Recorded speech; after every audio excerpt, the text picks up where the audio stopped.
ನಮಸ್ಕಾರ ವೀಕ್ಷಕರೇ, ನೀವು ನೋಡ್ತಾ ಇದ್ದೀರಾ ನ್ಯೂಸ್ 90 ಕನ್ನಡ.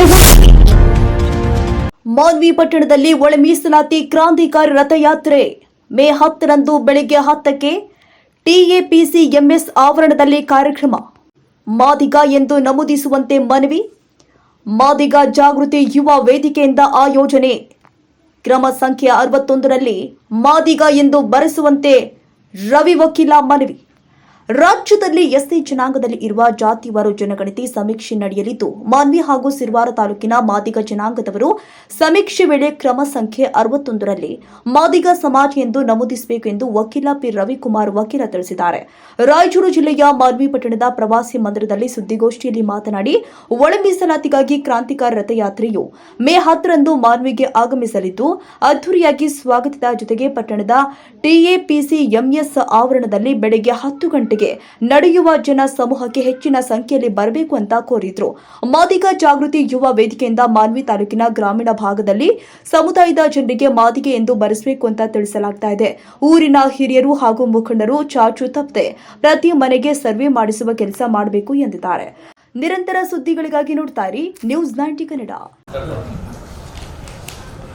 ಒಳ ಮೀಸಲಾತಿ ಜಾರಿ ಐಕ್ಯ ಹೋರಾಟ ಸಮಿತಿ ಮಾನ್ವಿ ವತಿಯಿಂದ ಇಂದಿನ ಮಾದಿಗ ಜನಾಂಗದ ಜಾಗೃತಿ ಅಭಿಯಾನ ಹಾಗೂ ಮಾದಿಗರ ಮಹಾ ಸಮಾವೇಶದ ಕುರಿತು ಒಂದು ಪತ್ರಿಕಾಗೋಷ್ಠಿಯನ್ನು ಕರೆಯಲಾಗಿದೆ.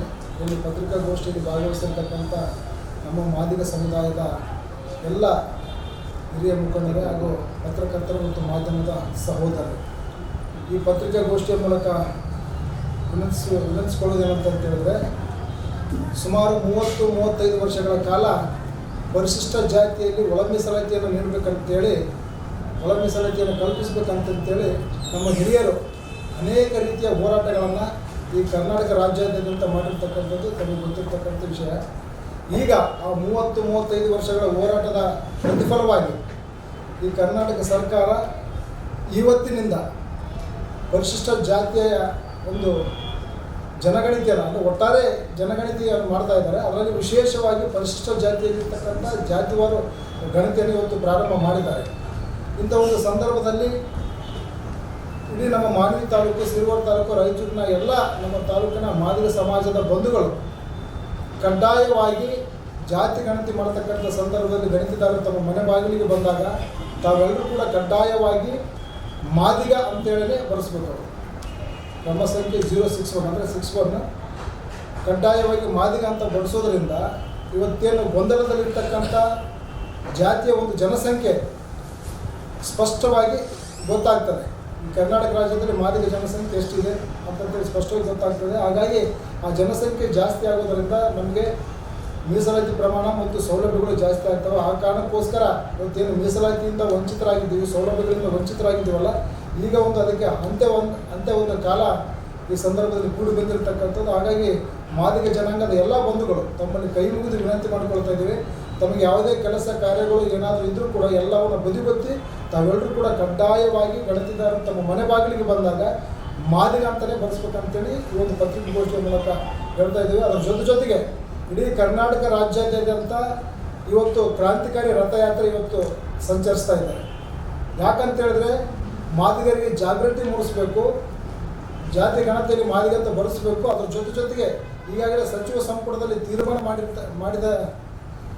ಮಾಡಿರುವಂತೆ ಇವತ್ತು ನೇರ ನೇಮಕಾತಿ ಆಗಿರ್ಬೋದು, ಬ್ಯಾಕ್ಲಾಗ್ ಆಗಿರ್ಬೋದು ಅಥವಾ ಮುಂಬಡ್ತಿ ಆಗಿರ್ಬೋದು, ಈ ಪರಿಶಿಷ್ಟ ಜಾತಿಯಲ್ಲಿ ಬರ್ತಕ್ಕಂಥ ಈ ಜನಾಂಗದವರಿಗೆ ಅನ್ಯಾಯ ಆಗಬಾರ್ದನ್ನ ಕಾರಣಕ್ಕೋಸ್ಕರ ಆ ಎಲ್ಲ ಹುದ್ದೆಗಳನ್ನು ರದ್ದು ಮಾಡಬೇಕು ಮತ್ತು ಯಾವುದೇ ಕೂಡ ನೇಮಕಾತಿ ಪ್ರಕ್ರಿಯೆ ಮಾಡಬಾರ್ದು ಅಂತೇಳಿ ಸಚಿವ ಸಂಪುಟದಲ್ಲಿ ಈಗಾಗಲೇ ತೀರ್ಮಾನ ಆಗಿರ್ತಕ್ಕಂಥ. ಸಚಿವ ಸಂಪುಟದಲ್ಲಿ ತೀರ್ಮಾನ ಆದರೂ ಕೂಡ ಇವತ್ತು ಸರ್ಕಾರ ತೆರೆಮರೆಯಲ್ಲಿ ಇವತ್ತು ಆ ಒಂದು ಎಲ್ಲ ನೇಮಕಾತಿಗಳನ್ನು ಮಾಡ್ತಾ ಇದ್ದೀವಿ. ಹಾಗಾಗಿ ಅದು ಮಾಡಬಾರ್ದು ಅಂತೇಳಿ ಮತ್ತೊಮ್ಮೆ ನಾವು ಈ ಕ್ರಾಂತಿಕಾರಿ ರಥಯಾತ್ರೆಯ ಮೂಲಕ ಮಾನ್ವಿಗೆ ಆಗಮಿಸ್ತಾ ಇದ್ದಾರೆ. ಆ ರಥಯಾತ್ರೆಯಲ್ಲಿ ನಾವು ಸರ್ಕಾರಕ್ಕೆ ಎಚ್ಚರಿಕೆ ಕೊಡ್ತಾ ಇದ್ದೀವಿ, ಮುಂಬಡ್ತಿ, ಬ್ಯಾಕ್ಲಾಗ್, ನೇರ ನೇಮಕಾತಿಗಳು ಯಾವುದೇ ರೀತಿ ಹುದ್ದೆಗಳನ್ನು ತುಂಬಬಾರ್ದು ಅಂತೇಳಿ ಮಾದಿಗರ ಈ ಒಂದು ಮಹಾ ಸಮಾವೇಶದ ಮೂಲಕ ಸರ್ಕಾರಕ್ಕೆ ಎಚ್ಚರಿಕೆ ಕೊಡ್ತಕ್ಕಂಥ ಒಂದು ಕಾರ್ಯಕ್ರಮದಲ್ಲಿ ಪ್ರತಿ ನಮ್ಮ ಮಾನ್ವಿ ತಾಲೂಕು, ಸಿರವಾರ ತಾಲೂಕು ಜಿಲ್ಲೆಯ ಎಲ್ಲ ಮಾದಿಗ ಸಮಾಜದ ಯುವಕರು, ವಿದ್ಯಾರ್ಥಿಗಳು, ರಾಜಕಾರಣಿಗಳು, ಸ್ತ್ರೀಶಕ್ತಿ ಗುಂಪಿನ ಮಹಿಳೆಯರು ಅತ್ಯಂತ ಹೆಚ್ಚಿನ ಸಂಖ್ಯೆಯಲ್ಲಿ ಈ ಒಂದು ಮಾದಿಗರ ಮಹಾಸಮಾವೇಶ ಕ್ರಾಂತಿಕಾರಿ ರಥಯಾತ್ರೆಗೆ ಭವ್ಯವಾಗಿ ಸ್ವಾಗತ ಮಾಡಿಕೊಂಡು ಮಾನ್ವಿ ಪಟ್ಟಣದ TAPCMS ಅಲ್ಲಿ ಒಂದು ಬಹಿರಂಗವಾಗಿರ್ತಕ್ಕಂಥ ಒಂದು ಸಮಾವೇಶ ಇದೆ.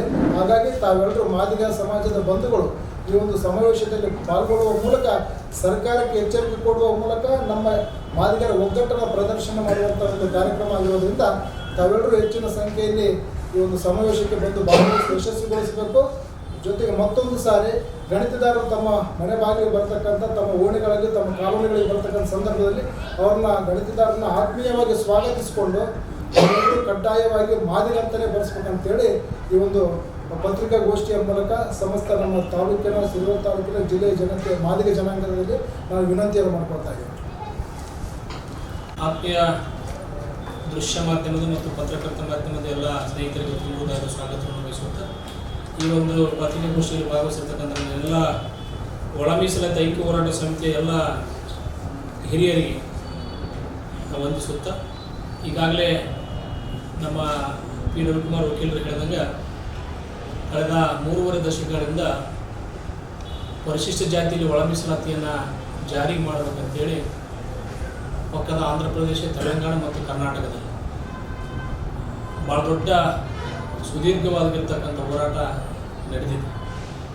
ಜೊತೆಗೆ ಆ 35 ವರ್ಷಗಳಲ್ಲಿ ಅನೇಕ ಹಿರಿಯ ಹೋರಾಟಗಾರರು ಅನೇಕ ರೂಪದ ಚಳವಳಿಗಳನ್ನು ಮಾಡಿ ಅದರ ಜೊತೆಗೇ ಬೀದಿ ಹೋರಾಟದ ಜೊತೆಗೇ ಕಾನೂನು ಹೋರಾಟವನ್ನು ಮಾಡಿ ಇವತ್ತು ಆಗಸ್ಟ್ 1, 2024ರಲ್ಲಿ ಸುಪ್ರೀಂ ಕೋರ್ಟ್ನ ಒಂದು ಜಡ್ಜ್ಮೆಂಟು ಒಂದು ತೀರ್ಪು ಬರಲಿಕ್ಕೆ ಎಲ್ಲ ಒಂದು ಚಳವಳಿಗಾರರ ಒಂದು ಪಾತ್ರ ಭಾಳ ದೊಡ್ಡದಿದೆ.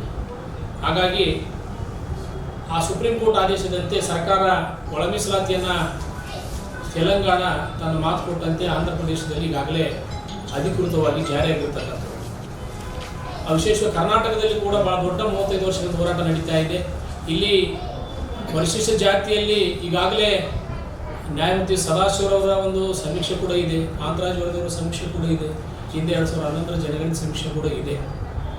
ಆದರೂ ಕೂಡ ಕೆಲವು ಪಟ್ಟಭದ್ರ ಹಿತಾಸಕ್ತಿಗಳ ಒತ್ತಡಕ್ಕೆ ಮಾಡಿದು ಸರ್ಕಾರ ವೈಜ್ಞಾನಿಕವಾಗಿರ್ತಕ್ಕಂಥ ದತ್ತಾಂಶಗಳಿಲ್ಲ ಅಂತುವಂಥ ಒಂದು ಕಾರಣಕ್ಕಾಗಿ ಇವತ್ತು ಸಮೀಕ್ಷೆಯನ್ನು ಮಾಡಲಿಕ್ಕೆ ಜಸ್ಟಿಸ್ ನಾಗಮೋಹನ್ ದಾಸ್ ಅವರ ನೇತೃತ್ವದಲ್ಲಿ ಒಂದು ಆಯೋಗವನ್ನು ಮಾಡಿ ಇವತ್ತಿನಿಂದ ಈ ರಾಜ್ಯದಲ್ಲಿ ಪರಿಶಿಷ್ಟ ಜಾತಿಗಳ ಜೊತೆಗೇ ಈ ಕರ್ನಾಟಕದಲ್ಲಿರ್ತಕ್ಕಂಥ ಎಲ್ಲ ಜನಾಂಗದ ಒಂದು ಸಮೀಕ್ಷೆ ಕೂಡ ನಡೀತಾ ಇದೆ.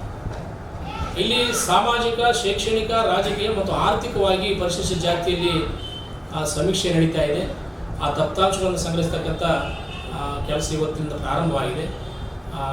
ಅಧಿಕಾರಿಗಳು ಎಲ್ಲ ಒಂದು ಪರಿಶಿಷ್ಟ ಜಾತಿಯವರ ಮನೆಗೂ ಕೂಡ ಹೋಗ್ತಾರೆ. ದಯಮಾಡಿ ನಾವು ಮನವಿ ಮಾಡೋದಷ್ಟೇ, ಈ ತಾಲೂಕಿನ ಸಿರುವಾರ ಮತ್ತು ಮಾನ್ವಿ ತಾಲೂಕಿನ ನಮ್ಮ ಸಮುದಾಯದ ಮಾದಿಗ ಸಮುದಾಯದ ಜನರೆಲ್ಲ ವಿನಂತಿಯನ್ನು ಮಾಡ್ತೀವಿ.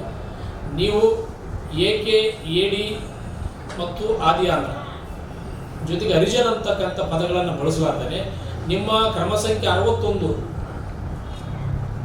61ರಲ್ಲಿ ಉಪಜಾತಿ ಕೇಳಿದಾಗ ಮಾದಿಗೆ ಅಂತ ಸ್ಪಷ್ಟವಾಗಿ ಬರೆಸ್ಬೇಕಂತೇಳಿ ಈ ಪತ್ರಿಕಾಗೋಷ್ಠಿ ಮುಖಾಂತರ ನಾವು ಮನವಿಯನ್ನು ಮಾಡ್ತೇವೆ.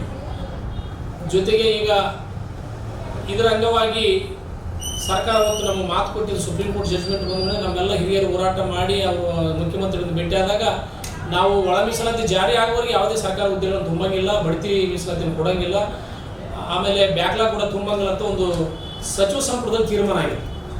ಆದರೆ ಆ ಸಚಿವ ಸಂಪುಟದ ತೀರ್ಮಾನವನ್ನು ಇವತ್ತು ಉಲ್ಲಂಘಿಸಿ ಆ ಕದ್ದು ಮುಚ್ಚಿ ತೆರೆಮರೆಯಲ್ಲಿ ಈ ಬಡ್ತಿಗಳನ್ನು, ಸರ್ಕಾರ ಹುದ್ದೆಗಳನ್ನು ನೇಮಕಾತಿಗೆ ಪ್ರಕಟಣೆ ಮಾಡ್ತಕ್ಕಂಥದ್ದು ಇಡೀ ಮಾದಿಗ ಸಮುದಾಯಕ್ಕೆ ಮಾಡಿರ್ತಕ್ಕಂಥ ಒಂದು ದ್ರೋಹ ಅಂತ ನಾವು ಭಾವಿಸ್ತೇವೆ. ಅದಕ್ಕೆ ಎಚ್ಚರಿಕೆಯನ್ನು ಕೊಡಬೇಕಂತ ಉದ್ದೇಶದಿಂದ ಅದನ್ನು ನಿಲ್ಲಿಸ್ಬೇಕಂತೇಳಿ ಈಗಾಗಲೇ ಕ್ರಾಂತಿಕಾರಿ ರಥಯಾತ್ರೆ ನಮ್ಮ ಹೋರಾಟಗಾರರು ಭಾಸ್ಕರ ಪ್ರಸಾದ್ ನೇತೃತ್ವದಲ್ಲಿ ರಾಜ್ಯದಾದ್ಯಂತ ಸಂಚರಿಸ್ತಾ 10ನೇ ತಾರೀಕು ಮಾನ್ವಿ ಬರ್ತಾ ಇದೆ. ಆ ರಥಯಾತ್ರೆಯನ್ನು ನಾವು ಮಾನ್ವಿ ಮತ್ತು ಸಿರುವಾರ ತಾಲೂಕಿನ ಎಲ್ಲ ಸಮುದಾಯದ ಬಂಧುಗಳು ಭಾಳ ಹೃದಯಪೂರ್ವಕವಾಗಿ ಅದನ್ನು ಅದ್ದೂರಿಯಾಗಿ ಸ್ವಾಗತ ಮಾಡ್ತೀವಿ.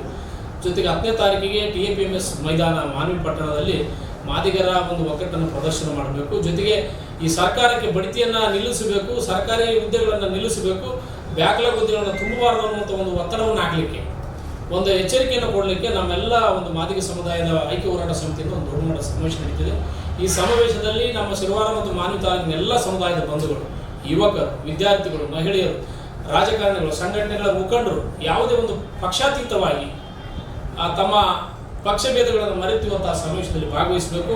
ಆ ಸಮಾವೇಶದಲ್ಲಿ ಅನೇಕ ನಮ್ಮ ಜಿಲ್ಲೆಯ ಹಿರಿಯರು, ಹೋರಾಟಗಾರರು, ನಮ್ಮ ಮಾನ್ವಿ ತಾಲೂಕಿನ ಹೋರಾಟಗಾರರು ಕೂಡ ಸಮಾವೇಶದಲ್ಲಿ ಭಾಗವಹಿಸ್ತಾರೆ. ದಯಮಾಡಿ ಆ ಸಮಾವೇಶವನ್ನು ಎಲ್ಲರೂ ಯಶಸ್ವಿಗೊಳಿಸಬೇಕು. ಜೊತೆಗೆ ನಮ್ಮ ಪತ್ರಕರ್ತ ಮಾಧ್ಯಮದ ಸ್ನೇಹಿತರು, ಪ್ರಗತಿಪರ ಚಿಂತಕರು, ಸಂವಿಧಾನವನ್ನು ಗೌರವಿಸುವಂಥ ಎಲ್ಲ ಈ ತಾಲೂಕಿನ ಈ ಜಿಲ್ಲೆಯ ಜನಗಳು ನಮ್ಮ ಹೋರಾಟಕ್ಕೆ ಸಮಾವೇಶಕ್ಕೆ ತಾವೆಲ್ಲರೂ ಸಹಕಾರವನ್ನು ನೀಡಬೇಕು, ಅದನ್ನು ಯಶಸ್ವಿಗೊಳಿಸೋದಕ್ಕೆ ತಾವೆಲ್ಲ ಕಾರಣೀಭೂತರಾಗಬೇಕಂತೇಳಿ ನಾವು ಮನವಿಯನ್ನು ಮಾಡ್ತೀವಿ. ಜೊತೆಗೆ ಇನ್ನೊಂದು ನಾನು ನಮ್ಮ ಪರಿಶಿಷ್ಟ ಜಾತಿ ಸಮುದಾಯಕ್ಕೆ ಒಂದು ಮನವಿಯನ್ನು ಮಾಡೋದೇನೆಂದರೆ, ಆ ಜಾತಿ ಗಣಿತವ್ರು ಬಂದಾಗ ಕಾಲಂ ನಂಬರ್ 41ರಲ್ಲಿ ಒಂದು ಪ್ರಶ್ನೆ ಇದೆ. ನಿಮ್ಮ ಕುಟುಂಬ ಏನಾದರೂ ಒಂದು ಸಾಮಾಜಿಕ ತಾರತಮ್ಯಕ್ಕೆ ಶೋಷಣೆಗೆ ಒಳಗಾಗಿದೆ ಅನ್ನುವಂಥ ಒಂದು ಪ್ರಶ್ನೆ ಕೇಳ್ತಾರೆ. ದಯಮಾಡಿ ನಮ್ಮ ಸಮುದಾಯದ ಬಂಧುಗಳಲ್ಲಿ ವಿನಂತಿಯನ್ನು ಮಾಡ್ತೇವೆ. ಇನ್ನೂ ಕೂಡ ಈ ದೇಶದಲ್ಲಿ, ಈ ತಾಲೂಕಲ್ಲಿ, ಜಿಲ್ಲೆಯಲ್ಲಿ ಇನ್ನೂ ತಾರತಮ್ಯ ಬಹಳಷ್ಟಿದೆ ಎಲ್ಲ ಕಡೆ. ಹಾಗಾಗಿ ನೀವು ತಾರತಮ್ಯ ಇದೆ, ಶೋಷಣೆಗೆ ಒಳಗಾಗಿದ್ದೇವೆ ಹೌದು ಅನ್ನುವಂಥ ಕಾಲಮನ್ನು ನೀವು ಟೀಕೆ ಹಾಕ್ಸ್ಬೇಕು ಅನ್ನುವಂಥ ಮನವಿಯನ್ನು ಕೂಡ ಈ ಸಂದರ್ಭದಲ್ಲಿ ಮಾಡ್ತೀವಿ. ದಯಮಾಡಿ ಮತ್ತೊಂದು ಸಲ ನಾವು ಮನವಿ ಮಾಡ್ತೀವಿ, ಎಲ್ಲ ನನ್ನ ಸಮುದಾಯದ ಬಂಧುಗಳಲ್ಲಿ 10ನೇ ತಾರೀಕು ನಡೆಯುವಂಥ ಸಮಾವೇಶದಲ್ಲಿ ತಾವೆಲ್ಲರೂ ಭಾಗವಹಿಸಬೇಕು, ಅದ್ದೂರಿಯಾಗಿ ಯಶಸ್ವಿಗೊಳಿಸಲಿಕ್ಕೆ ತಾವೆಲ್ಲ ಕಾರಣೀಭೂತರಾಗಬೇಕಂತೇಳಿ ಈ ಪತ್ರಿಕಾಗೋಷ್ಠಿ ಮುಖಾಂತರ ವಿನಂತಿಯನ್ನು ಮಾಡಿದೆ. ನನ್ನ ಪತ್ರಿಕಾಗೋಷ್ಠಿಯನ್ನು